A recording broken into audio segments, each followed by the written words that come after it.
ایک سیاسی آلودگی ملک کو تباہ کر رہی ہے۔ ہر روز کہا جاتا ہے کہ ملک میں احتجاج کرو، توڑ پھوڑ کرو، جلا دو۔ احتجاج کے لیے خیبر پختونخوا سے سرکاری ملازمین کو لایا جاتا ہے۔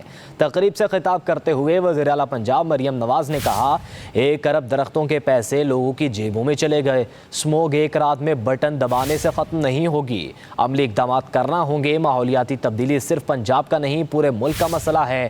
ہمیں بھارت کے ساتھ کلائمیٹ ڈپلومیسی کرنی چاہیے۔ یہ کوئی ایسی چیز نہیں ہے جس کو آج اوور نائٹ کوئی بٹن دبا دیں گے تو اسموگ ختم ہو جائے گی۔ کلائمیٹ ڈپلومیسی انڈیا کے ساتھ کرنی چاہیے۔ اور آج کہا جاتا ہے احتجاج کرو، احتجاج اگر کرنا پڑتا ہے تو لوگوں کو خیبر پختونخوا سے لانا پڑتا ہے، وہ بھی سرکاری لوگوں کو سرکاری گاڑیوں میں۔ ایک صوبہ جو ہے وہ پورے ساز و سامان کے ساتھ وفاق پہ حملہ آور ہو رہا ہے۔ کیوں؟ کیونکہ مہنگائی کم ہو رہی ہے، کیونکہ آپ کی سیاست جو ہے وہ دفن ہو رہی ہے۔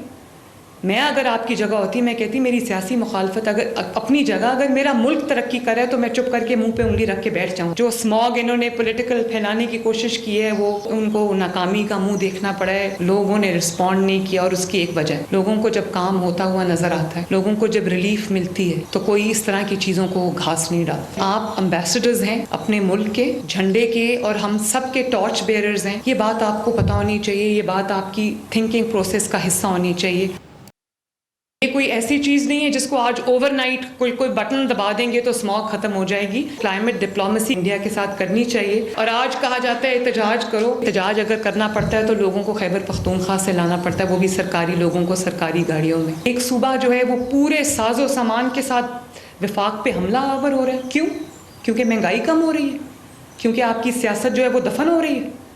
میں اگر آپ کی جگہ ہوتی میں کہتی میری سیاسی مخالفت اگر اپنی جگہ، اگر میرا ملک ترقی کرے تو میں چپ کر کے منہ پہ انگلی رکھ کے بیٹھ جاؤں۔ جو اسموگ انہوں نے پولیٹیکل پھیلانے کی کوشش کی ہے، وہ ان کو ناکامی کا منہ دیکھنا پڑا ہے۔ لوگوں نے رسپونڈ نہیں کیا، اور اس کی ایک وجہ ہے لوگوں کو جب کام ہوتا ہوا نظر آتا ہے، لوگوں کو جب ریلیف ملتی ہے تو کوئی اس طرح کی چیزوں کو گھاس نہیں ڈالتا۔ آپ امبیسڈرز ہیں اپنے ملک کے، جھنڈے کے، اور ہم سب کے ٹارچ بیئرز ہیں۔ یہ بات آپ کو پتہ ہونی چاہیے، یہ بات آپ کی تھنکنگ پروسیس کا حصہ ہونی چاہیے۔